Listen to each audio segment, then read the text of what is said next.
Simon, this week, Wales has banned smacking. It's been made a criminal offence. Happened a couple of years ago in Scotland. Now this week it's happening in Wales. You've been doing interviews all day on this. What are the sort of arguments that are being raised for this ban? So journalists have been briefed to say, well, 63 countries have now outlawed smacking. But what that brief didn't tell them was that overwhelmingly they have not made it a criminal offence, whereas Wales and Scotland have specifically made smacking a criminal offence. Okay, so that hasn't happened abroad then? A lot of countries, they've passed laws which are just symbolic. They have different legal systems. And so you can have a law in the statute book that actually has no real enforcement mechanism, or it can be a civil but not a criminal offence. So in terms of countries around the world that have actually done what Wales and Scotland are doing, there are actually only a handful. And the reports back from those countries are as worrying as you would expect. Now, the other thing being said, I've read about, is that there's overwhelming public support for this move in Wales. Yeah, well, I mean, public opinion is clearly always been on our side of this issue. And it all comes down to what question you ask. We did polling which found that 75% of people didn't think that smacking should be a criminal offence.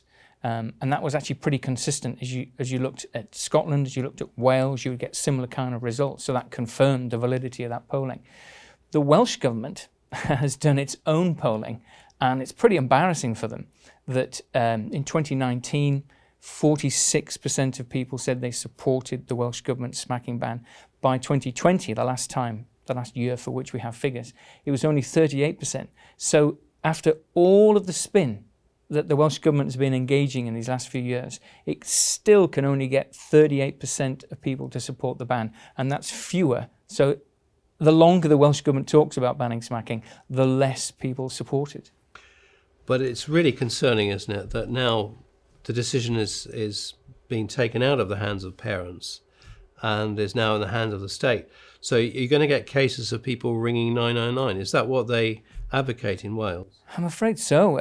Wales and Scotland, the governments both issued leaflets saying that if you see a parent smacking a child, you should call the police.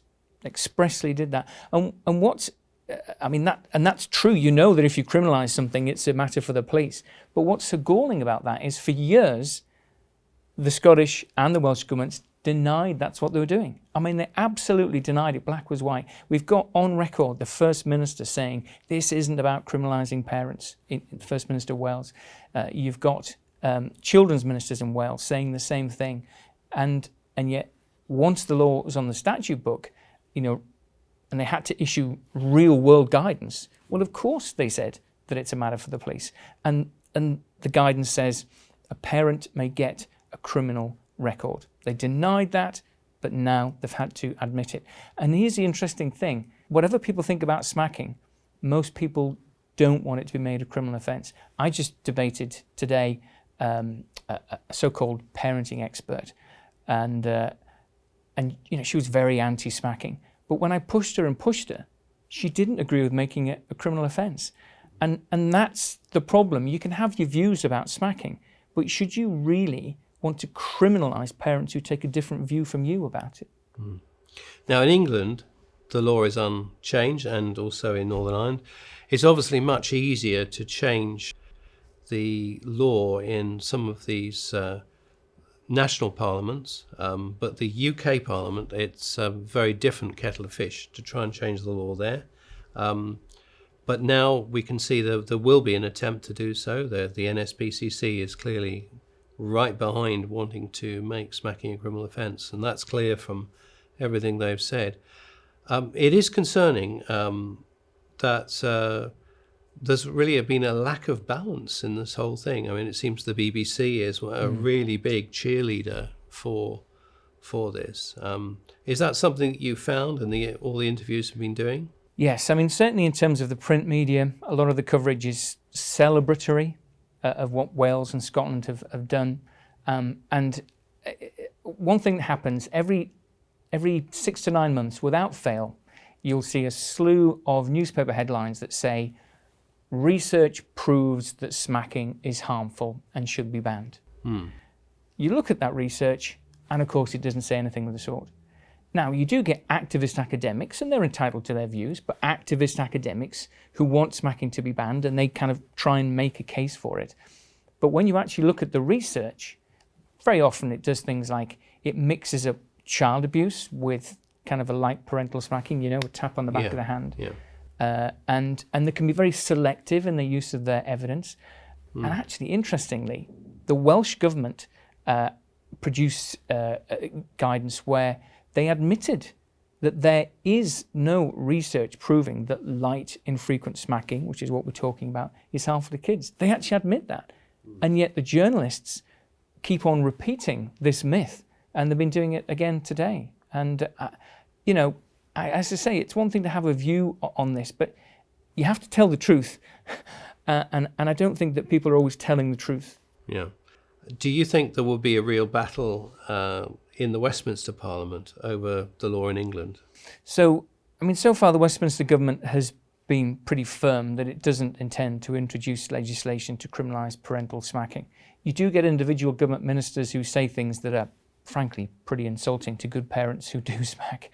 But in terms of policy and legislative intent, there doesn't seem to be any appetite in the government at Westminster to do this.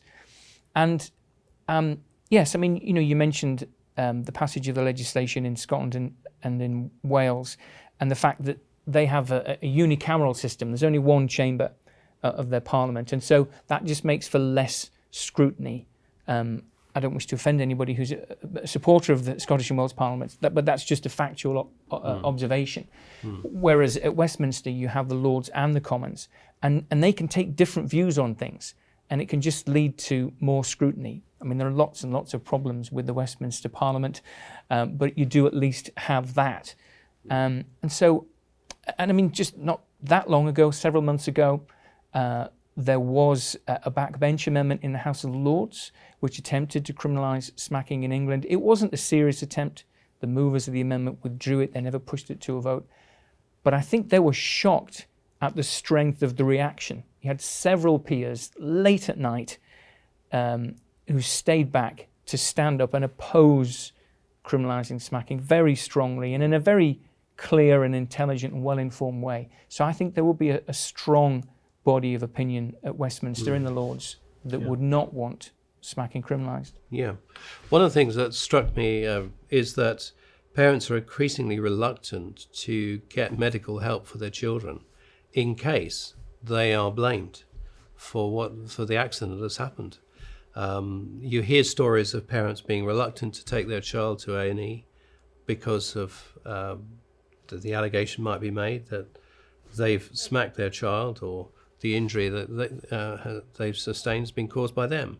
Have you come across this? Well, I think there's a growing distrust of parents by the state, and there's a growing distrust by parents of the state, and that's not good news. But the more you bring in these kinds of measures, the more the state says to parents, we know how to parent your children the better you do, the more parents are going to withdraw. How is a parent meant to feel that they can trust social workers if they know that in Wales, on a hair trigger, they could be reported to the police under this new ban? The ban, as I say, by definition, what they've outlawed is only the most reasonable behaviour. Unreasonable chastisement was already against the law. Anything which left more than transient reddening of the skin was already against the law. So the only thing they're criminalising is a light parental tap. But the guidance says that even things like forcibly lifting an uncooperative child could be deemed to be a breach of the new law. Parents are going to be terrified that these kind of minor interactions could be deemed criminal, and that is not going to help them to trust social workers. Well, of course, the police have enough to do anyway without these trivial matters. Well, exactly. If the police and social workers are chasing round after good families, well-adjusted, healthy children, happy children in strong families, if the police and social workers are chasing round after them simply because mum has tapped the tot on the back of the hand, they're not going to have the time to be trying to find children who really are victims of abuse. And the way you hear some people speak as I say, this kind of distrust of parents, this sense that the home, rather than being the place that's most likely to be a place of safety, it's treated with the most suspicion. Now, we all know that there are some homes which are places of danger for children. But if you have a jaded approach to family life where you see all homes kind of through that lens, that's very dangerous. It's strange, really, that the government ministers from both the Conservative Party and the Labour Party have been saying over a number of years the state makes a lousy parent. You're looking at the problems of children in care, and yet the state under these plans are assuming greater and greater powers. Well, I'm so glad, Simon, you've been speaking out on that. Thank you for speaking to us today.